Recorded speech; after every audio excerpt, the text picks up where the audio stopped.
प्राचीन समय में विद्यार्थी गुरुकुल में रहकर ही पढ़ा करते थे। बच्चे को शिक्षा ग्रहण करने के लिए गुरुकुल में भेजा जाता था।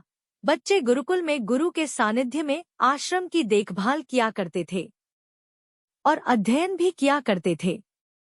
वरदराज को भी सभी की तरह गुरुकुल भेज दिया गया। वहां आश्रम में अपने साथियों के साथ घुलने मिलने लगा, लेकिन वह पढ़ने में बहुत ही कमजोर था। गुरुजी की कोई भी बात उसके बहुत कम समझ में आती थी।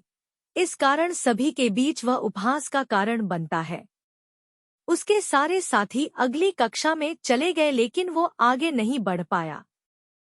गुरुजी जी ने भी आखिर हार मानकर उसे बोला, बेटा वरदराज, मैंने सारे प्रयास करके देख लिए हैं। अब यही उचित होगा कि तुम यहाँ अपना समय बर्बाद मत करो। अपने घर चले जाओ और घरवालों की काम में मदद करो। वरदराज ने भी सोचा कि शायद विद्या मेरी किस्मत में नहीं है और भारी मन से गुरुकुल से घर के लिए निकल गया। दोपहर का समय था। रास्ते में उसे प्यास लगने लगी। इधर उधर देखने पर उसने पाया कि थोड़ी दूर पर ही कुछ महिलाएं कुएं से पानी भर रही थी। वह कुएं के पास गया। वहां पत्थरों पर रस्सी के आने जाने से निशान बने हुए थे, तो उसने महिलाओं से पूछा, यह निशान आपने कैसे बनाए?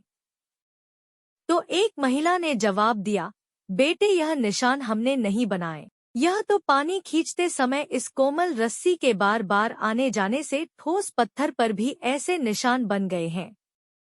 वरदराज सोच में पड़ गया। उसने विचार किया कि जब एक कोमल से रस्सी के बार बार आने जाने से एक ठोस पत्थर पर गहरे निशान बन सकते हैं, तो निरंतर अभ्यास से मैं विद्या ग्रहण क्यों नहीं कर सकता। वरदराज ढेर सारे उत्साह के साथ वापस गुरुकुल आया और अथक कड़ी मेहनत की। गुरुजी ने भी खुश होकर भरपूर सहयोग किया।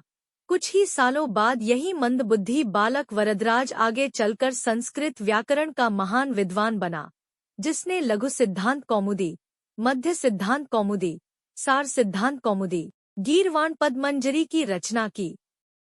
दोस्तों, अभ्यास की शक्ति का तो कहना ही क्या है। यह आपके हर सपने को पूरा करेगी। अभ्यास बहुत जरूरी है, चाहे वो खेल में हो या पढ़ाई में या किसी और चीज में। बिना अभ्यास के आप सफल नहीं हो सकते हो। अगर आप बिना अभ्यास के केवल किस्मत के भरोसे बैठे रहोगे, तो आखिर में आपको पछतावे के सिवा और कुछ हाथ नहीं लगेगा। इसलिए अभ्यास के साथ धैर्य, परिश्रम और लगन रखकर आप अपनी मंजिल को पाने के लिए जुट जाएं।